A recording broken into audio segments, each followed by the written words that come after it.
Finally मित्रांनो प्रतीक्षा संपली, कारण आज आपण चाललोय खूप खोल समुद्रामध्ये। 2 ते 2.5 तास प्रवास करून आम्ही पोहोचलो फिशिंग स्पॉटला आणि पहिल्यांदा जाळी मारून घेतली। बाहेर वातावरण तर एकदम जबरदस्त झालेलं होतं आणि ही होती सुरमई जाळ्यामध्ये अडकण्याची वेळ।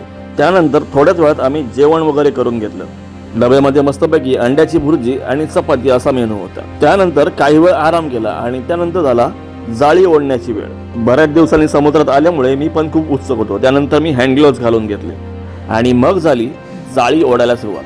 त्यानंतर आम्हाला सुरुवातीलाच एवढे मासे मिळाले होते आणि बाजूलाच एक जाळ्यांचा गुंता आम्हाला मिळाला होता। त्यामध्ये एक खेकडा लपून बसला होता।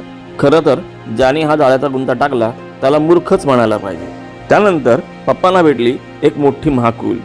ही बघा एकदम जिवंत आणि एकदम भारी दिसते। अजून त्या जाळ्याच्या गुंत्यामध्ये आम्हाला हा लुवर भेटला होता। तो सुरमई फिशिंगसाठी जास्त करून वापरला जातो। चला आपली जाळी वगैरे ओढून झाली आणि फायनली आम्हाला एवढे मासे भेटले। संपूर्ण व्हिडिओ यूट्यूब चॅनलवरती आलेला आहे, नक्कीच सबस्क्राईब करून ठेवा।